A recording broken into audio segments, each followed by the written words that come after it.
Everyone to the Missouri DDD&U webinar for February of 2022. I want to take a quick second and just share that these webinars are targeted toward individuals and families, but they are completely open to anyone who is interested in the topic and wants to participate. These webinars are scheduled to be 30 minutes long and are meant to provide a quick overview on a specific topic of interest.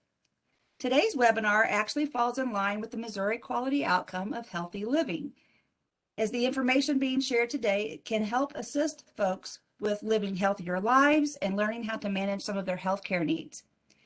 Joining the webinar today is Erica Selesky, Amber Vaughn, and Tane Lewis. They're going to share and describe a unique opportunity that is available to people who are enrolled in one of the Missouri Medicaid home and community-based services programs and their caregivers. So Erica, if you're ready, I will turn it over to you so you can start sharing your information. Thank you, Lisa. And thank you all for joining us today. Amber, you could turn it to the next slide, please. Thank you. My name is Erica Selesky. I'm the project director for the MA4 Network. I will be co-presenting today with Amber Vaughn, who is the MA4 Network project coordinator, and Tane Lewis, who is the MA4 Network Associate Project Director, will be available to answer questions at the end of the webinar, along with Amber and myself. Next slide, please. So what is the MA4 Network? The MA4 Network is a network of area agencies on aging across the state of Missouri.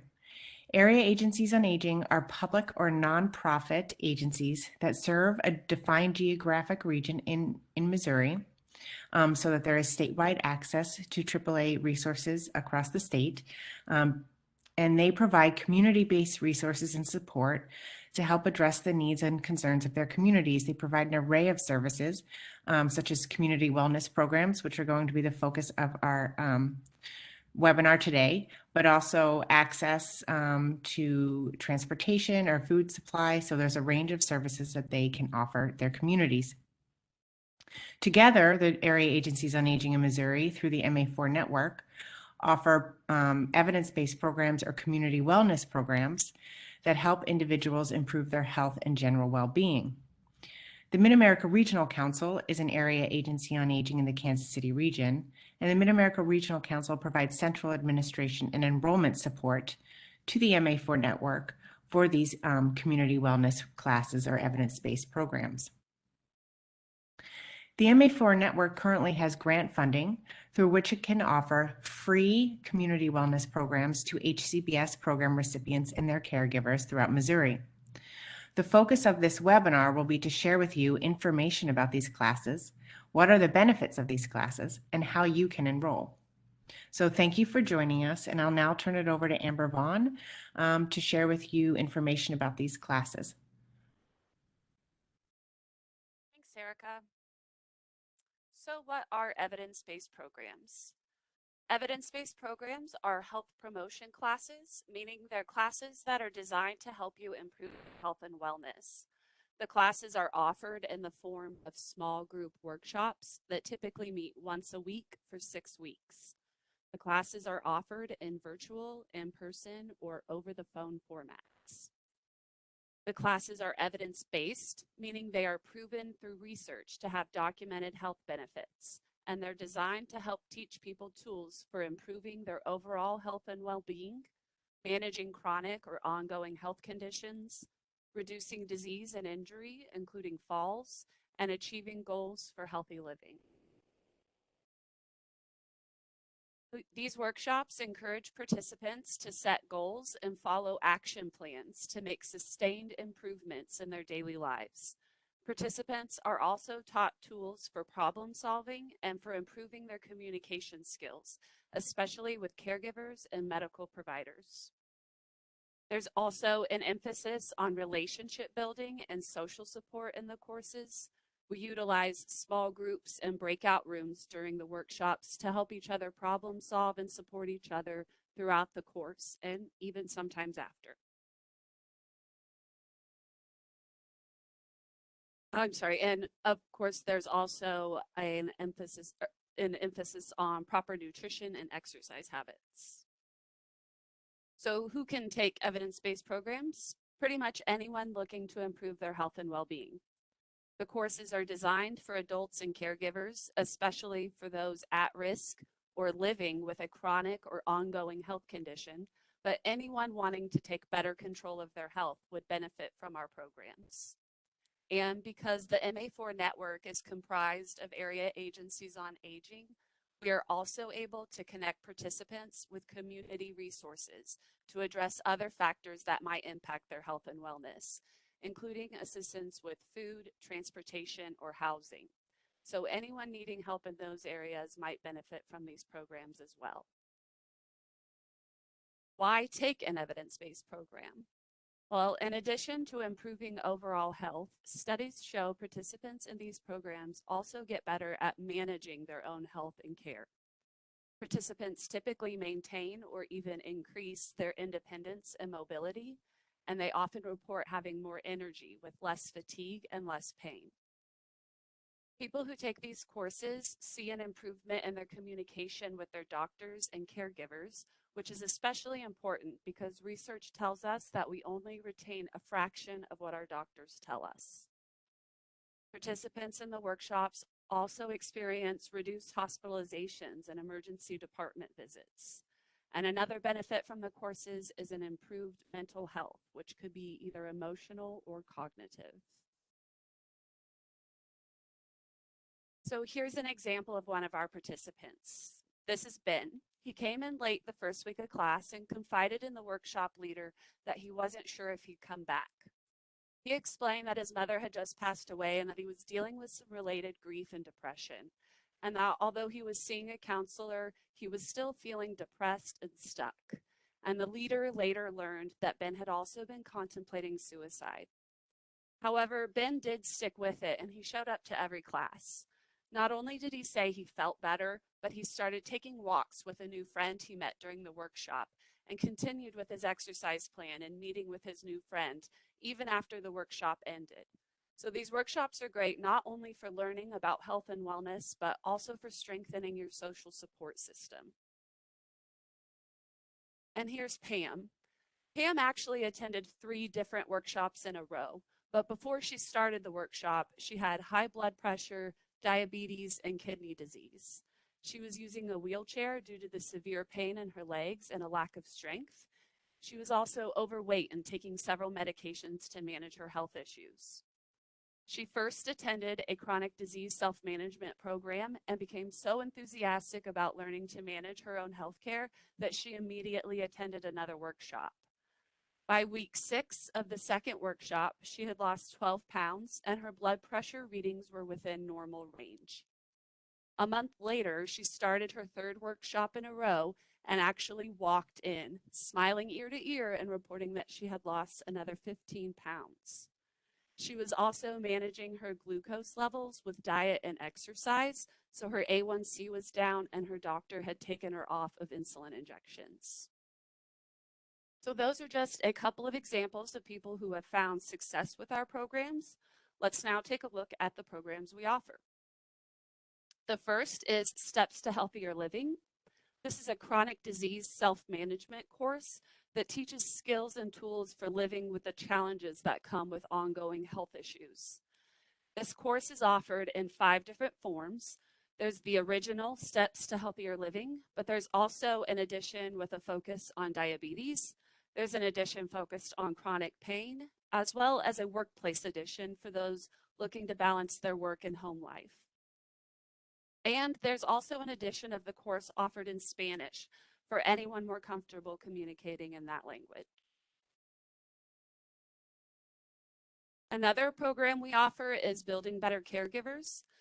This program teaches caregivers skills for managing time and stress. It talks about tips for healthy eating and exercise, and also talks about how to deal with the difficult emotions that arise when you're caring for someone else. And finally, we have a course called Walk with Ease. This program helps people start a walking routine and gives tips for reducing pain, increasing balance, strength, and pace, and improving your overall health. So if you're interested in learning more or enrolling in an evidence-based program or health promotion course, You can visit Mark's website at mark.org/msnclasses, where you'll see a list of classes currently scheduled throughout the state, as well as a link to register. The list updates often, so check back frequently, and if you do enroll in a course, be sure to use the coupon code MSN Health to avoid any fees. And now I will open it up to any questions.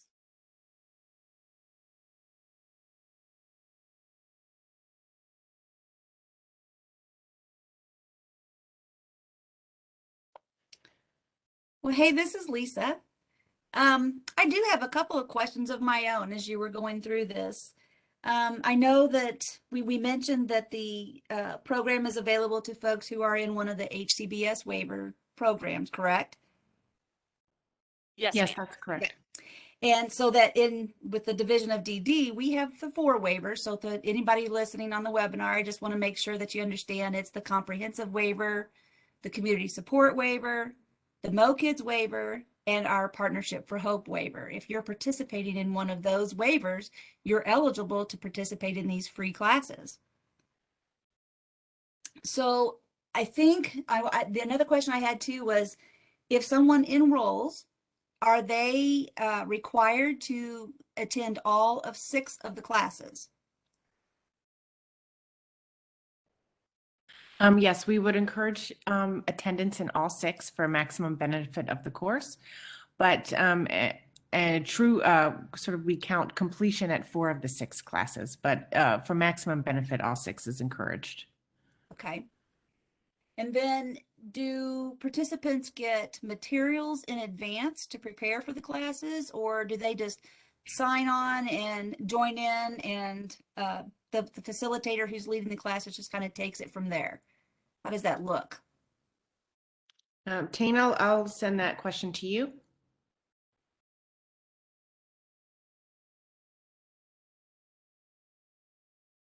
Sorry, I was muted, sorry. Each workshop is guided by the facilitator, so they will send out a link for folks to sign on if they're participating in a virtual workshop. So they'll get an individual link, Zoom link to the class to participate. Okay. So here's another question then. It's just, I'm also a mom. I have a daughter who receives services through our division. If there was a situation where there was maybe a group of people who wanted to participate and were eligible, each one of them, I'm assuming, would have to register individually. That gives you guys an account and gives everybody their own Zoom link. But they could easily click on and participate as a group. So I'm just thinking, if you had some folks who lived together, housemates, and they wanted to participate, they could actually do like a group session in their home, correct? That depends on the mode of the workshop. We do groups like that for our what we call remote workshops, where they receive a toolkit and they participate in a teleconference.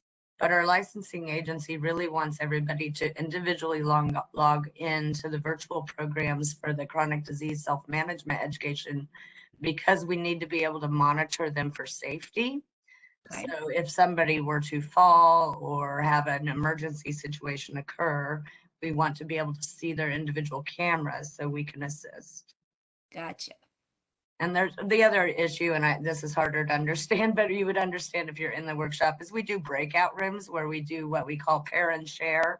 And we would separate people into a virtual room together to do some pairing up and sharing of information. And that's hard to do if you're not individually logged in.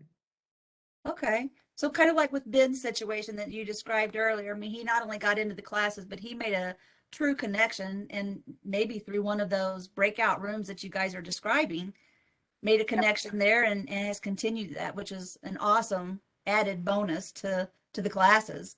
Yeah, absolutely. It allows for a lot closer contact and some privacy, which is really nice. And then, Lisa, I would clarify for any waivers that serve children, these programs are targeted for adults. So for those waiver programs, HCBS programs, we could serve the caregivers in that instance, but not the children. These are focused and targeted for adults only. Yeah, I'm glad you clarified that. Good point. So yeah, the caregivers in the Mo Kids waiver would be the target audience for these. Yes. Okay. And I'm looking, do we have any other questions in the chat? Kat, did any of them? Go ahead. Someone has requested that you please put the link to this in the chat box, please. Another question that came up was, how long will these free classes be available? Our grant funding goes through April of 2024, so we plan to offer free classes at least through that time.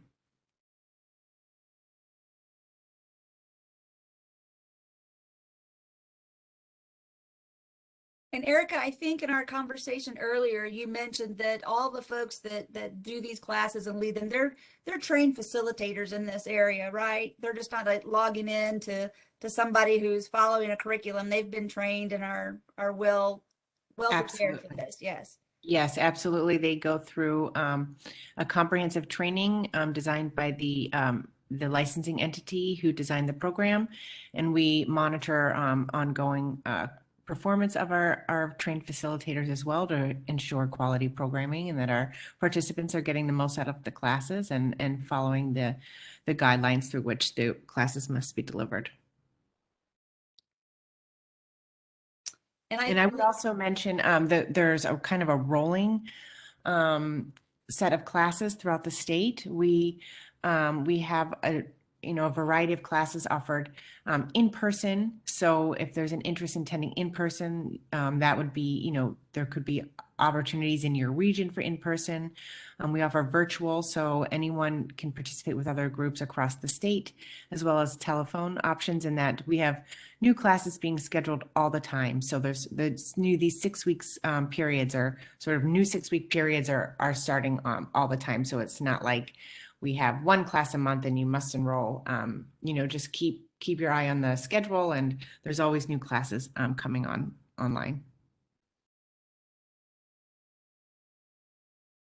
And that's good to know too, because you don't want to join in and miss part of something or not be able to finish it out. So, real quickly, what platform do you use? Is it a Zoom type platform where you can see the other participants, or do they just see you as the facilitator?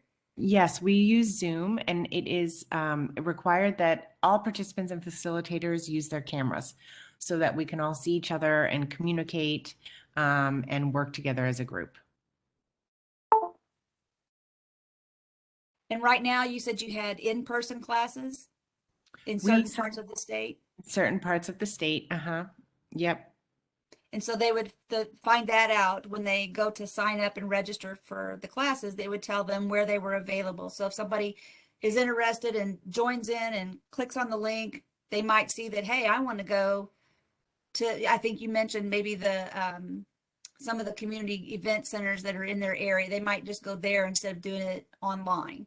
Yep, and it will tell you whether the course is virtual or in person in the course schedule when you go to enroll. And in what region where it would be located if it's in person. Great. Sounds great.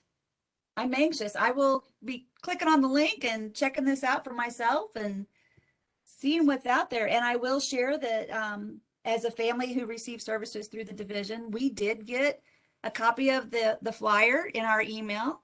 My daughter participates in this self-directed program, and our coordinator made sure that we had this in our inbox. So the word is getting out. We have a few questions in the chat box now. So when someone goes to the link, it will provide the class schedule info, correct? Yes, it will provide the time of day that it will have, the time of day, and then the date, the range of dates on which the course will occur. Is that correct, Tane? Yes. Yep. If someone has a staff for support, may they attend as well? a support coordinator, for example, I think they're meaning DSPs, direct support staff. I believe they can attend as well. Is that correct, Tane? Yes, they could attend as somebody who is interested in assisting folks that need any of this treatment. They also could attend a workplace workshop, which would be more geared towards employees. But if they were doing it to support their recipient, then yes, absolutely, they can attend. Another question is, can you go over the different regions? For the AAAs? Yes. We have a AAA that serves the Kansas City region. So they serve a county region. I can't remember the number of counties in the Kansas City area. We have a AAA that serves the Joplin region, another in the Springfield region, another in the Southeast Cape Girardeau region, and they all serve a several county region so that there's statewide access. We have two AAAs in St. Louis, one that serves St. Louis City and another that serves the counties, St. Louis County. We have a AAA that serves the Central Missouri area as well. And then there's Northwest and Northeast AAAs. And Tane, am I missing any of the others? Now, we essentially what she's saying is we cover every region in the state. Mhm. There's a AAA assigned to every region. Mhm. We could put there's an actual, if you're interested in the service regions of the AAAs, I could put the link to there's a link to a website that shows you kind of what regions they serve. That would be helpful. I see one last question so far. It says, are any of classes in the night or weekends? I have people who work or attend day programs.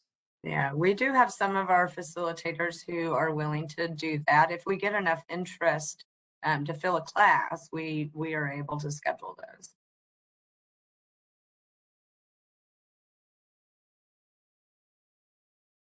Well, those are some really good questions. Some of the things I hadn't thought about. Thanks everybody for participating and dropping those into the chat. Absolutely. Yes, thank you so much. We appreciate everyone's attendance and thank you for your interest. And as always, this webinar will be, it is being recorded, and the transcript, the recording, and the PowerPoint will be made available on our DD, on our division webinar website fairly soon. Great. And before we wrap it up and close out for today, I just want to remind everybody that the next MO DDD and U webinar is scheduled for March 22nd, 2022, same time, 12:30 to 1. And as Kat said, the presentation and the PowerPoint and the question and answers will, the handout, the stuff from this webinar will be posted on the website. Just give us a few days and she'll have that ready to go. Check back and please be sure that you share this with folks that will benefit. We're pushing this out through our email blast through the division. We're pushing it out through Facebook, and then we shared it on this webinar, but know that we probably haven't reached everybody. Support coordinators have been equipped with this information as well, and they plan to share it out widely too. But if you know somebody else who might be interested, please be sure to share. Thank you, everybody, and have a great day. Thank you.